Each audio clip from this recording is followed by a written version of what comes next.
Yuk, Assalamualaikum warahmatullahi wabarakatuh. Aduh, salam aja hampir salah gitu kan. Jadi apa kabar kalian semua para fake people sekalian? Jadi ternyata Q&A part 1 itu mengundang banyak sekali penonton dan komentar yang saling berbahas pesan seperti itu. Aku tidak menyangka. Tapi aku telah menjanjikan bahwa kali ini akan kubuatkan Q&A part 2. Tapi emang banyak banget sih pertanyaan. Aku udah capek dengan pertanyaan kalian yang aneh-aneh itu. Oke, kita mulai. Jadi pertanyaan pertama. Oke. Bang Neba, setelah lulus lu rencana ngapain? Anjay, seakan aku nggak apa-ngapain nanti. Apa lu nikah sama orang sana atau lanjut S2? Oke. Lu emang terbaik bang, panutan bedah ente. Terima kasih yang udah komen ini, sumpah ini memotivasi sekali. Jadi setelah lulus mau ngapain? Oke. Kalau jangka pendek aku mau lulus dulu, lulus tepat waktu ya, bukan di waktu yang tepat. Kalau bisa tepat waktu di waktu yang tepat, double langsung. Jadi kalau bisa aku udah bisa pertukaran pelajar di Eropa, dan kalau bisa ya ada suatu beasiswa aku ambil lah pokoknya ya. Kalau S2 insya Allah pasti ya, karena aku juga pengen banget S2 gitu loh. Jadi habis S2 baru menikah insya Allah. Jadi rencana sih ketika S2 sekalian kerja, kalau enggak kerja dulu setahun baru S2. Itu gambaran yang ke depan ya, 4-5 tahun ke depan seperti itu. Kalau nikah insya Allah nikah tetap ya, nikah ya pastilah gitu. Tapi nggak tahu sama siapa, nggak tahu juga, belum ada calon juga. Cuma kalau ada ceng-cengan orang Rusia ada 1-2 ada, tapi untuk menikah nggak tahu gitu, karena juga belum ada yang dapat, belum ada yang nyantol. Oke. Tapi terima kasih udah mau komen seperti ini. Di antara ribuan komen negatif ini termasuk yang positif. Antum terbaik, antum memang. Oke, yang kedua adalah Bang, kan sebelumnya lu cerita lu sering debat sama bonyok ortu, maksudnya ortu ya, bokap nyokap. Terus sadarnya kapan? Sadarnya kapan? Seakan aku gak pernah sadar. Emang lu salah apa sampai debat mulu? Oke. Dulu mungkin karena kita sering debat karena anak muda ya, remaja ya. Misalkan kita dulu kan ketika remaja merasa kita idealisnya tinggi, ketika orang tua beritahu kamu jangan kayak gitu, kita pasti bilang hey, fuck you parents. Gitu lah, fuck you ya, kayak gitulah. Kayak kita udah gak mendengar orang tua gitu loh. Dan itu kebaikan anak seperti itu, termasuk aku seperti itu. Jadi apalagi kita berbeda pendapat, aku pingin A, bapak pingin B, ibu pingin C gitu. Nah tapi dengan lambat laun, dengan waktu terus berlalu, maka semenjak aku dapat di Turki itu, aku jadi lebih baik. Dari yang dulu awalnya sering tengkar sama orang tua, bapak ibu tiap hari pasti tengkar, pasti ada yang kita nggak cocok, hal sepele pun kita permasalahkan.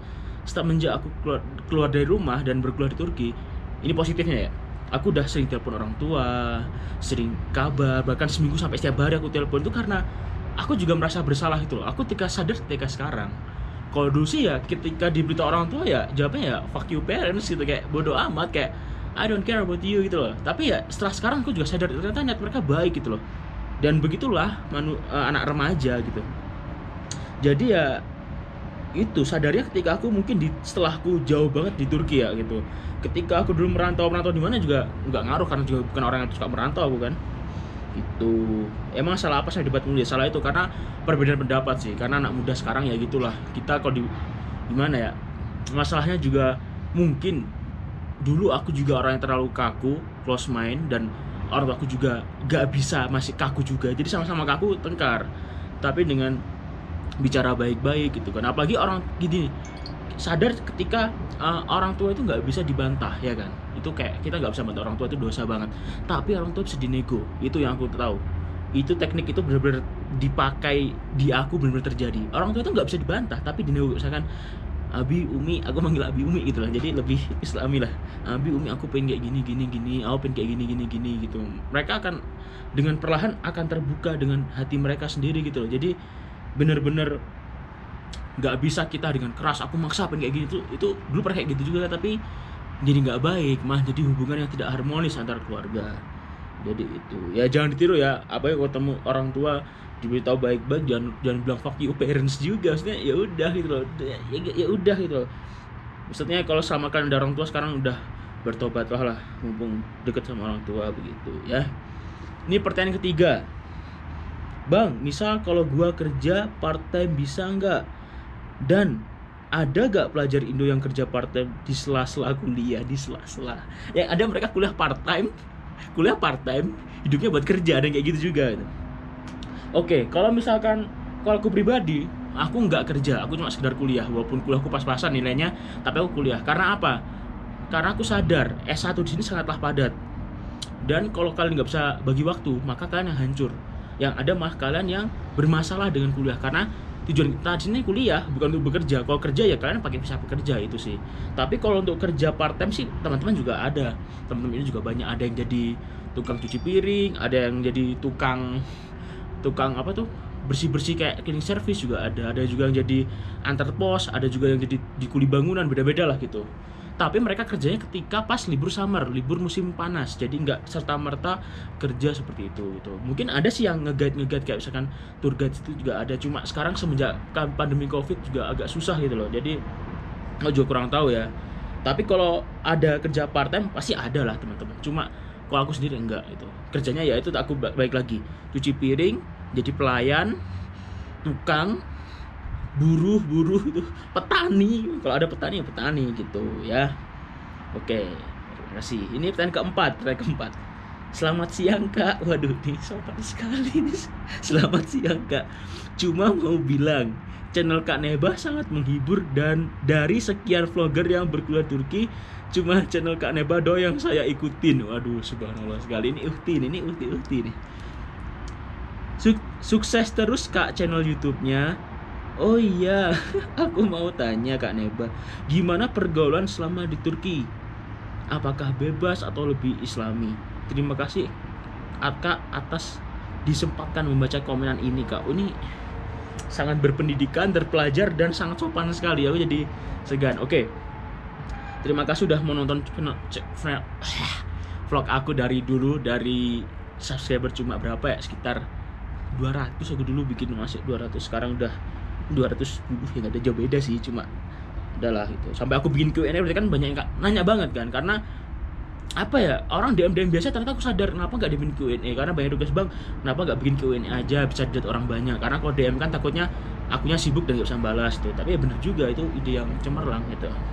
Oke, untuk pergaulan di sini tuh ya sama kayak di apa ya, kalau aku lebih memandang ini sama kayak ke Eropa. Kalau dibilang Islami atau enggak ya, di mana-mana semua negara kalau kita berteman dengan orang Islami maka Islami, tergantung pergaulan kita. Kalau kita berteman dengan orang buruk ya teman kita juga bakal buruk gitu loh. Jadi tergantung kita memilih yang mana. Kalau aku sendiri sih bukan terlalu Islami tapi tidak terlalu buruk. Jadi kalau misalkan ada orang teman-temanku itu yang Indonesia maupun teman-teman di berbagai kota-kota itu, mereka ya Islam pada umumnya ya sholat, ya memegang 5 rukun Islam dan rukun iman kayak gitu loh. Jadi sholat, berpuasa, zakat mini dan umroh kalau ada duit kayak gitu. Maksudnya bukan yang terlalu Islami banget, yang bener-bener kayak golongan para ustadz. Aku belum punya teman seperti itu. Mungkin punya teman cuma kurang deket ya, karena keislamanku juga belum terlalu Islam seperti itu. Tapi kalau untuk bebas di Turki gimana ya, mungkin Turki lebih bebas sih kalau menurutku ya, pasti, karena di sini ya shock culture gitu loh. Dibanding di Indonesia kan ya mungkin kota besar pasti kayak gitu ya, tapi kalau di kota-kota yang Indonesia yang kota itu pasti kurang gitu. Tapi kalau di sini ya bener-bener udah beda banget gitu. Jadi kalau teman-teman yang mudah terpengaruh oleh hal-hal buruk, sebaiknya pikir-pikir lagi mau pulang Turki gitu. Takutnya kalian bakal menjadi beban keluarga, beban agama, beban negara, karena malah nggak bakal bikin negara bakal ngerepotkan kalian kalau kalian tidak bisa menjaga diri kalian masing-masing seperti itu. Ya penting kalian bisa jaga diri sih. Kalau kalian rasa ya saya bisa jaga diri bang, nah masalah kuliah di sini gitu. Bang, ini pertanyaan terakhir, kelima. Bang, gimana gua pengen kuliah di Turki tapi bodo amat lulus berapa tahun? Bodo amat lulus berapa tahun? Kamu kuliah ngapain lulus berapa tahun? Asal gua lulus dapat ijazah, oke, gak apa-apa, itu hak kalian. Kira-kira bisa gak? Ya bisa lah. Kamu mau kuliah terus tanpa ijazah gak masalah, walaupun kau kuliah di sini 10 tahun tanpa ijazah, terserah kalian. Nah, kalau Bang Neba pengen lulus sampai kapan Bang? 2028. Aku udah berapa tahun aku di kampus, 14 tahun aku kalau gitu ya, enggak lah. Gini, aku kebaikan lagi ya. Kalian sini niatnya apa dulu? Kalau kalian niatnya kuliah, ya kuliah. Tergantung apa dari hati kalian. Kalau kalian pengen kuliah, ya udah kuliah, gitu loh. Kalau misalkan kalian rencana seperti ini, lulus 2028, misalkan dia datang 2018 atau 17, ya udah 11 tahun dia di Turki gitu loh. Tapi juga ngapain 11 tahun di Turki gitu loh? Ijazah belum dapet, ya stres, yang ada malah stres kalian gitu loh. Itu sih, maksudnya terserah kalian. Tetapi kan kampus memiliki kebijakan masing-masing gitu loh. Misalkan kalau kalian lulus berapa tahun, apakah ada yang sistem 7 tahun di DO, aku kan juga nggak tahu kan itu. Jadi ya dipikir matang-matang lah gitu loh. Jangan seakan pengen ke Turki pengen foya-foya, ya jangan gitulah bos. Kalau kau gitu ya mending kau di Timur Leste sekalian, gabung Raul Remos jadi pengusaha. Jangan repotin orang tua lah. Pokoknya saranku, boleh kalian bersikap bodoh asal jangan repotin orang tua, itu doang. Udah cukup hari ini. Pertanyaan sangat menghibur sekali ini dong. Pengen kuliah lulus 2028. Kok ngapain mau pemilihan presiden lagi kok? Aduh ya Allah ya Allah. Lucu sekali. Oke. Terima kasih udah menyempatkan nonton Q&A part 2 kali ini. Habis ini aku mau syuting lagi buat part 3. Ini part 2 dan part 3 tempatnya sama dengan baju yang sama, oke? Terima kasih. Some rich, young and famous. Komen di bawah, oke? Komen di bawah pertanyaan apa aja, nanti aku tampung, oke? Bye.